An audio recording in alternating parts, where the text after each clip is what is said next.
أعوذ بالله من الشيطان الرجيم بسم الله الرحمن الرحيم صلى الله عليك يا أبا عبد الله وعلى الأرواح التي حلت بفنائك صلى الله عليك يا سيدي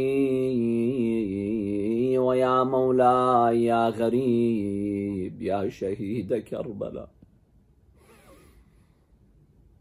فيا ليتنا كنا معكم سادتي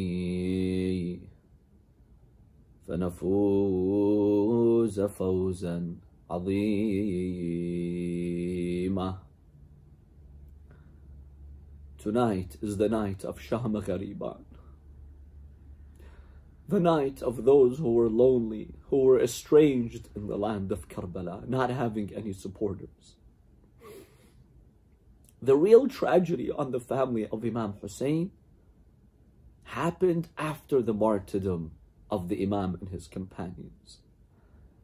That's when they lost their guardians and protectors. That is when they were taken as captives of war. In Ziyarat al-Nahiya, al-Imam al-Mahdi Ajjalallahu Ta'ala Farajah states, and they took the women of your family as slaves, وَسَاقُوا أَهْلَكَ كَالْعَبِيدِ, and they chained them with iron. Imagine, this is the most honorable family in the history of humankind. And they take those women and children like slaves, like captives, prisoners of war. This was very heavy on the heart of Lady Zainab. This was very heavy on the heart of Imam Zain al-Abidin alayhi salam, to see his aunts, to see his sisters, to see his nieces, to see other women from the family of the Prophet taken as prisoners of war by all these evil and vicious and ruthless men. The real tragedy starts on the day of Ashura. What happened to the family of Imam Hussain alayhi salam? On the day of Ashura, after the Imam alayhi salam was killed, Umar ibn Sa'd ordered his men to trample the body of Imam Hussain and to crush the bones of Imam Hussain alayhi salam. These people had no humanity in them. You killed him. What do you want with his body? No, he wanted the body of Imam Hussain to be trampled. Imagine the women and the children. They know this is happening to the bodies of their loved ones. How difficult that must have been on their hearts. Yes, and then Umar ibn Sa'd, he commands his army to go and set the tents to fire. The women and children, they were in their tents. That was their only refuge. So they come, they set those tents to fire. Now the women and children are running at the plains of Karbala, running barefoot from one tent to the other tent, trying to save their lives. One narrator states, I saw all the women trying to protect their lives except one lady. She was standing guarding a tent and the fire was spreading rapidly. And she wasn't fearful for her life. So I approached her. I told her, O servant of God, why is it that you're not running for your life like these other women and children? Why are you standing here? She said, I have a Ghareeb in the tent and I am protecting him. I am Zainab. And my nephew, Imam Zain al-Abidin, is there. I cannot leave him. I need to protect him. Because she knew those evil men wanted to kill Imam Zain al-Abidin. And indeed, they attempted to kill him. Shimr ibn al-Jawshan, he storms inside the tent of Imam Zain al-Abidin. He sees the Imam lying on the ground, and there was a sheet beneath the Imam. He was sleeping on that sheet. Shimr comes without any mercy, violently and abruptly, he pulls the sheet from beneath the Imam alayhi salam, hurting the Imam alayhi salam, discomforting the Imam alayhi salam. Then he draws his sword. Lady Zainab alayhi salam rushes and she falls on the body of Imam Zain al-Abidin. She tells him, shame on you. You'll kill me before you kill him. You have no right to kill him. You've not been instructed to kill him. Leave him. At that point, Shimr ibn al-Jawshan, he retreats and he leaves the tents. This was the state of those women and children. Imagine. Imagine this happening to your family. women and children just running in the desert from one area to another area. Those men, they went into the tents, they looted whatever they could find in the tents. Some of those children, they were wearing earrings. Those men came and they wanted those earrings. That's how much greed they had. But because the kids were running and they were in a rush, they did not stop to gently pull out the earrings. You know what those horsemen would do? They would pass by these children. They would grab them by the ear and just pull the earring, wounding the ears, ripping the ears of these children. Imagine your father dies, your uncle dies, and on top of that, evil men, they rip your ears. Ya Allah. What happened? What happened to the family of Imam Hussain on such a day, on such a night? Yes, and Lady Zainab alayhi salam, she witnesses all of that. Now they were extremely thirsty. Hamid ibn Muslim, who was basically a journalist attending Karbala, he says on the 10th of Muharram, towards the evening, I saw a little girl. Her clothes had caught on fire. I approached her and I told her, can I do anything for you? She said, are you with us or against us? I told her, I'm neither with you or against you. I'm just here observing. So I helped her extinguish the fire. And then after that, I told her, who are you? She told me, oh man, have you read the Quran? I said, yes, I have read the Quran. Tell me, who are you? What does this have to do with the Quran? She told him, have you read this verse? فَأَمَّا الْيَتِيمَ فَلَا تَقْهَرْ. As for the yatim, the orphan, do not hurt the orphan. He says, yes, I've read that verse. Why? She told him, I am yatimatul Hussain. I am the orphan of Imam Hussain.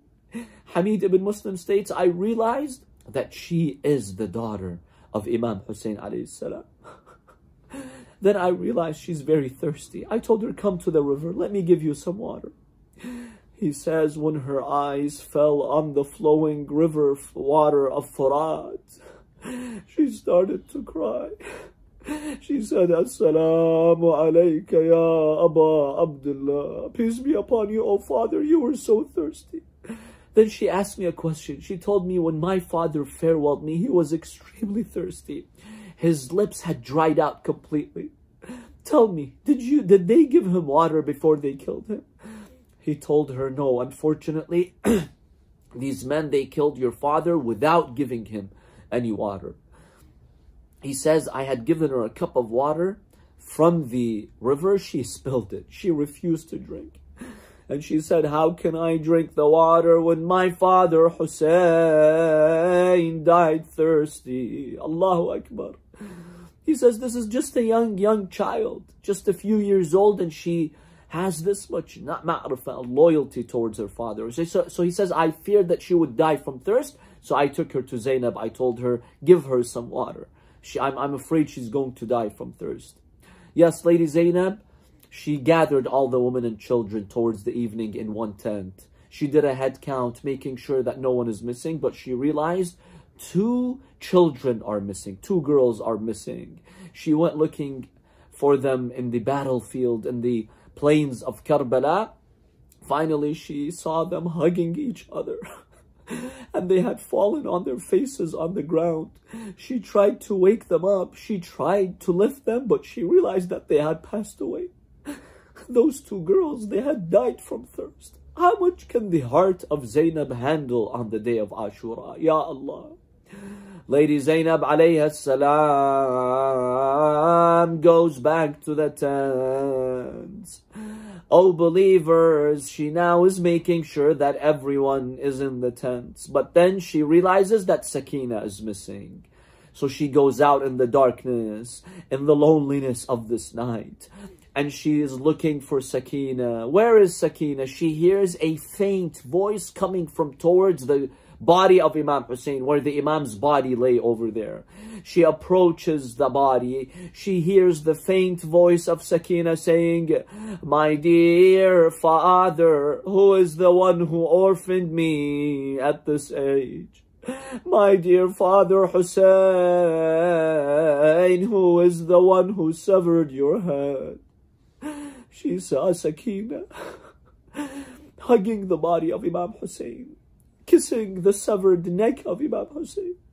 Zainab tells her, Sakina, it's dangerous out here. Why did you come? She tells her, I got lost. I didn't know where to go. I saw those evil men chasing me. They would hit me with the back of their spears. So I came running towards the body of my father Hussain, seeking refuge in him, seeking protection in his body. Ya Allah. Lady Zainab alayhi salam helps her get up and they go back to the tents. She does another head count. This time Lady Zainab realizes that Rabab, the mother of Ali Asghar, is missing. Where are you, O Rabab? Again, she goes back to the battlefield. Imagine the responsibility that lay on the shoulders of Lady Zainab. She goes back to the battlefield, trying to look for Rabab. Where is Rabab? She approaches the body of Imam Hussain. She sees a faint voice crying over there. It's the voice of Rabab. Rabab, why are you here? Don't you know it's dangerous out here? Why did you come here? Please come back to the tents. She tells her, Zainab, don't blame me. The last time that I saw my baby Ali Asghar, he was dying from thirst. And I didn't have any milk to nurse him. But now the enemies gave us water. They gave us some water. So I felt some milk running in my chest. I have come to the grave of my baby Ali Asghar, and I'm telling him, my baby Ali, come to me. I can now breastfeed you, Ya Allah. Only a mother who has an infant can come to know what happened to Rabab by being separated from her infant. Lady Zainab alayhi salam consoles her. She takes her back to the tents.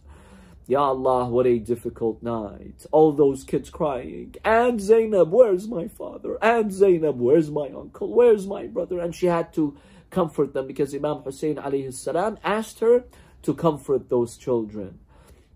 Yes, O believers, on such a night, Lady Zainab no longer had the energy to stand up. But she did not forget her Lord. She did not forget Salatul Layl, the night prayer. Imam Hussain had asked her in his will, O Zainab, do not forget me from your salah. On such a night, Zainab was praying the night prayer while sitting, and she would pray for her brother Hussain. Ya Allah, but then Zainab, she couldn't take it any longer. She wanted to go on the body of Imam Hussain. She wanted to pour out her heart to Imam Hussain. So she goes in the darkness of the night, finding her way to the body of Imam Hussain. But it was difficult to identify the body, O believers, because the body was separated from the head. How was she going to identify him so easily? She manages to find the body of Imam Hussain. She collapses on the body of Imam Hussain.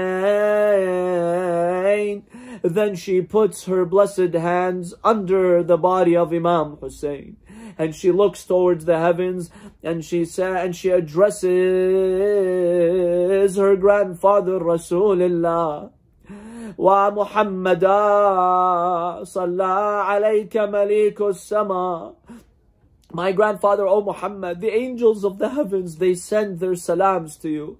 Hada Husainuka bil Ara. This is your Hussein, your own Hussein.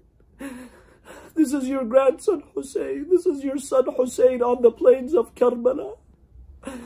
You know what the poet says? One day on the chest of Mustafa, and one day on the plains of Karbala. This is your beloved Hussein. You used to kiss his neck. You used to carry him on your back. Ya Rasulallah, do you see what happened to your son Hussein? Your grandson Hussein is on the plains of Karbala. هذا حسينك بالعراء مسلوب العمامة والرداء. His turban has been looted. His cloak has been looted. They looted everything, even the ring of Imam Hussain alayhi salam. One of those enemies, he came to loot the ring of the Imam. It was tight. He couldn't pull it out. So he took out a dagger and he cut the finger of Imam Hussain. Ya Allah. This is your grandson Hussein on the plains of Karbala. مسلوب العمامة والرداء محزوز الرأس من القفايا. and they have severed his head from the back. Ya Allah. Then you know what she says? She turns to Allah. She says, Oh Allah, taqabbal minna hadha al-qurban, qurban nabiyyika Muhammad. Oh Allah, accept this qurban, this sacrifice of your Prophet. Inna lillah wa inna ilayhi raji'un. وسيعلم الذين ظلموا آل محمد أي منقلب ينقلبون والعاقبة للمتقين. Raise your hands in dua. It's a tragic night. It's a sad night. But raise your hand in dua and say, Oh Allah, comfort the heart of Imam al-Mahdi on such a night. I don't know how Imam al-Mahdi makes it through such a night. Ya Allah. Oh Allah, hasten the reappearance of our master Imam al-Mahdi Ajjalallahu ta'ala farajah. Oh Allah, make us amongst his sincere and dedicated servants. Oh Allah, all those who are ill, grant them a speedy recovery. Oh Allah, fulfill our hajat and needs. Oh Allah, grant us the shafa'ah of Imam Hussain. Oh Allah, grant us the ziyarah of Imam Hussain. Oh Allah, protect the visitors of Imam Hussain alayhi salam. For those of you who are not in Karbala, I have prayed for you under the dome of Imam Hussain. I ask Allah subhanahu wa ta'ala to bring you to Karbala so you experience the ziyarah soon, inshaAllah. Wa sallallahu ala Sayyidina Muhammadin wa alihi at-tayyibin at-tahirin.